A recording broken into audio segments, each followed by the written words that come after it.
Fala, Descomplicers de todo o Brasil! Tudo certinho com vocês? Eu sou Bruna Ciani, do time de Geografia aqui do Descomplica, e esse Quer Que Desenhe traz um resumo sobre geologia. As questões relativas ao relevo da Terra e à geografia física do planeta têm caído cada vez mais no Enem e nos principais vestibulares. São vários nomes complicadinhos, mas nós vamos te ajudar a entender tudo. Então, gruda nesse vídeo aqui com a gente. Além de resumir rapidinho o conteúdo, deixamos um link na descrição para assinar o Descomplica com desconto e ter acesso ao curso completo, preparação com todas as aulas, materiais e exercícios para mandar bem no vestibular e no Enem. Também deixei o mapa mental do vídeo completo para download aqui no link da descrição. Bom, recado dado, vamos ao nosso mapa mental favorito. A geologia é a ciência que estuda o planeta Terra em sua origem, estrutura e composição. Seu foco são os agentes internos, também chamados de agentes endógenos. Eles são chamados assim pois se referem aos processos que vêm lá do fundo da Terra, do seu interior, e que criam a crosta terrestre e seus relevos, na qual todos nós vivemos. A Terra nasceu há cerca de 4,6 bilhões de anos atrás, uma senhorinha. Muitos elementos se juntaram e se agruparam nesse período. Com a densidade diferenciada desses materiais, as camadas da Terra começaram a se formar. Para entender legal mesmo as camadas da Terra, acredito eu que toda criancinha, quando vai na praia, já brincou de cavar areia e falar que vai chegar no Japão, que vai chegar do outro lado da Terra, só cavando a areia da praia. Você já fez isso? Se a gente começar a levar essa brincadeira a sério, teríamos que ter mais de 12 mil quilômetros cavados. Existe uma média que diz que a cada quilômetro de profundidade aumentam cerca de 30 graus Celsius de temperatura. Portanto, é impossível existir algo no interior da Terra a 4, 5, 6 mil quilômetros de profundidade que não seja magma, que não esteja literalmente pegando fogo. Além disso, o peso da Terra inteira em cima gera altíssima pressão nas profundezas. Portanto, o interior da Terra é uma região com altíssimos índices de temperatura e pressão. A crosta da Terra é apenas a camada mais externa desse magma pegando fogo, que, por estar mais externo, perde temperatura e pressão e se solidifica em rocha. Se você já viu uma imagem ou vídeo de um vulcão expelindo lava devagarinho, consegue visualizar esse magma solidificando em rocha.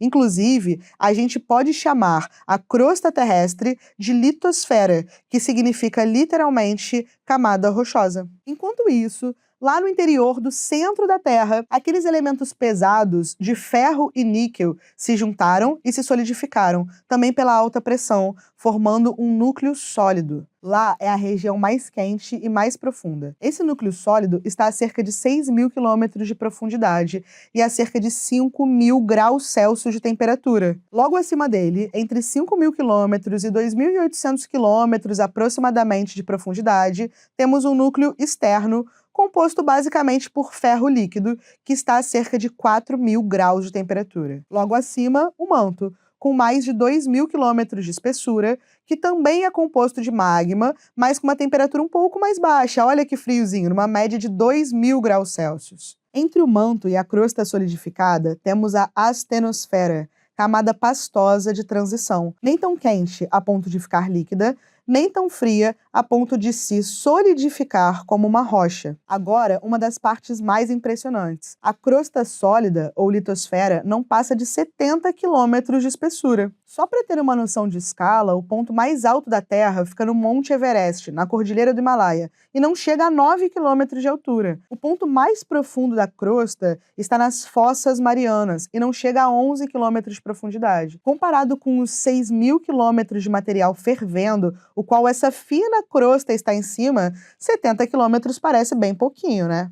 Sabe quando a gente come um mingau quente e a parte de fora, de cima dele, cria uma crostinha sólida por estar mais frio? A gente vive tipo em cima disso. Essa crosta se divide em placas oceânicas mais densas e continentais mais leves, formadas majoritariamente de sílica e alumínio. Agora que a gente entendeu isso, estamos prontos para entender o que são as placas tectônicas. As placas tectônicas são justamente essa litosfera, a crosta terrestre quebrada, que boia sobre o manto fervendo, se movimentando. Elas se movimentam justamente pelo calor e profundidade do material sobre o qual ela boia. As regiões onde a litosfera quebra estão em contato direto com o interior da Terra, sendo mais propícias a receber a energia do interior do planeta para fora, o que causa tremores e outros fenômenos que veremos daqui a pouco. De todo modo, os movimentos das placas tectônicas e os relevos consequentes são bem tranquilos de entender. Quando duas partes de uma camada rochosa de 70 km de espessura se partem e se chocam, convergindo, uma sobe por cima da outra, formando dobramentos de enormes cordilheiras de montanhas. No fundo, é como se uma cordilheira de montanha inteira fosse uma pontinha de uma placa tectônica que se chocou com a outra. Essas cordilheiras de montanha são chamadas de dobramentos modernos, por terem sido formadas numa escala de tempo geológico relativamente recente. São em relevos formados pelo interior da Terra, como os dobramentos modernos ou crátons, maciços mais antigos, onde encontramos minerais metálicos, regiões propícias à mineração. A partir desses relevos altos, rios escorrem, levando sedimentos e formando bacias sedimentares, que, por sua vez, são os lugares onde encontramos petróleo e os demais combustíveis fósseis. Quando as placas tectônicas se divergem, se separam, podem abrir oceanos inteiros e causar rifts, que são fendas ou falhas no solo e na litosfera. Quando acontecem em profundidade oceânica, o material do interior extravasa e solidifica lá no fundo do mar, formando montanhas ou vulcões submarinos.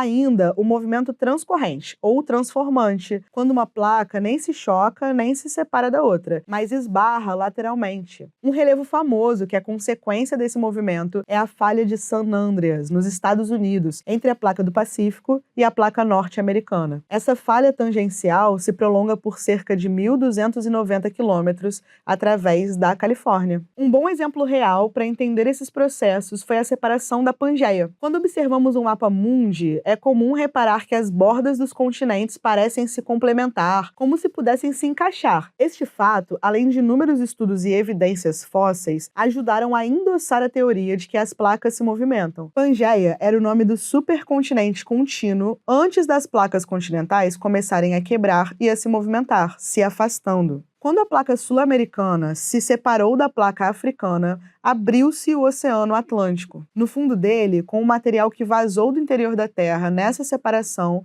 se solidificou uma imensa cordilheira de montanhas chamada Dorsal Meso-Oceânica ou Mesoatlântica. Sim, você ouviu certo. Uma cadeia de montanhas embaixo do oceano. Meu povo, o relevo do fundo do mar é muito rico. É lá, por exemplo, que temos o maior vulcão do mundo, o Tamu Massif, no fundo do Oceano Pacífico. Seu diâmetro ou base equivalem ao tamanho do estado de Goiás. Imagina só isso. Mas voltando, quando a placa sul-americana se separa da africana, do outro lado, na costa oeste da América do Sul, a placa sul-americana se choca ou converge com a placa de Nazca, uma placa oceânica do Pacífico, que subduziu, voltando para o interior da Terra. O resultado disso é simples. A placa sul-americana cavalga por cima, formando um dobramento de montanhas, chamado Cordilheira dos Andes, que está presente em toda a costa oeste da América do Sul. Incrível, né? As placas nunca param de se movimentar no sentido delas, e se movem cerca de 3 centímetros por ano, numa média arredondada. Se você entender a proporção desses movimentos, dá para imaginar que esse tipo de movimentação não ocorre de uma hora para outra e nem sem nenhuma consequência para quem está aqui em cima da crosta, né? As regiões onde a crosta se quebrou, os limites das placas, são os mais perigosos por conta disso. Enquanto quem está no centro da placa, longe desses limites de convergência e divergência, não sente tanto esses movimentos. O calor intenso e a pressão do interior da Terra estão sempre querendo sair. A energia do interior da Terra é chamada de energia sísmica, e elas provocam os abalos sísmicos, também conhecidos como terremotos ou maremotos. Nas regiões de limite de placa tectônica, o contato com o material do interior da Terra é ativo, constante. Portanto, nas regiões de limite de placa tectônica, os tremores vindo dos abalos sísmicos são mais frequentes e mais intensos do que em regiões no meio da placa. Isso explica porque não temos tanto isso aqui no Brasil, mas temos muito no Japão, por exemplo. Num limite de placa tectônica, por exemplo, uma delas pode subduzir ou voltar para o interior da Terra com muita intensidade, provocando uma pressão na região de limite. Desse modo, a crosta rochosa rígida que desliza sobre o manto demonstra uma brecha na zona de contato da subducção, que faz emergir ou subir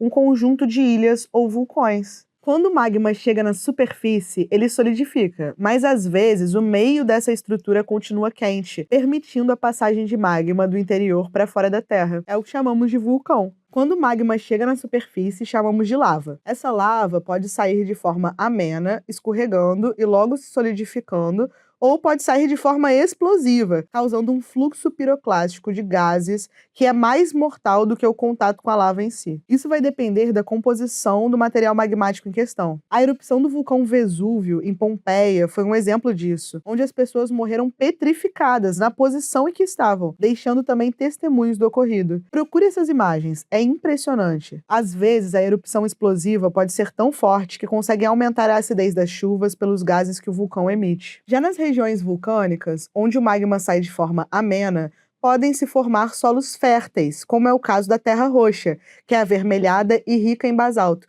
o que propicia a agricultura. Já parou para pensar nisso? Por que pessoas morariam próximas a vulcões, né? Então, tá aí. No Brasil, na Bacia do Paraná, fruto de derramamentos basálticos muito antigos, há esse tipo de solo fértil. Quer saber mais como os solos se formam e o que influencia na fertilidade deles? É de um QQD sobre solos que eu faço para vocês. Quando uma rocha mais no interior da crosta se quebra, ela gera um ponto de falha no interior, chamado de hipocentro. Essa quebra libera uma energia em ondas sísmicas que atinge um ponto na superfície terrestre. Esse ponto da superfície, onde o tremor chega imediatamente, é chamado de epicentro. Se essa energia for liberada embaixo de uma placa continental, temos um terremoto, mas se ocorre embaixo de uma placa oceânica, temos um maremoto. Quando o maremoto é intenso, pode soerguer uma coluna de água, formando uma onda gigante que chamamos de tsunami. Bom, você gostou do resumo? Quer saber mais? Esse assunto tem dado o que falar nos principais vestibulares do Brasil e também no Enem. Se você gostou, não deixe de assinar o Descomplica com desconto no link da descrição. Lá você vai conferir esse resumo completo e muito mais conteúdos imperdíveis. Baixa logo o mapa mental e ativa o sininho e a inscrição para ficar por dentro do conteúdo nesse ano de estudos. Espero ter ajudado vocês, então deixa o like e me conta no comentário qual parte te chamou mais atenção. Qual outro mapa mental você gostaria de ver aqui no canal? É isso, galera. Eu vou ficando por aqui. Beijos, beijos, abraços e tchau!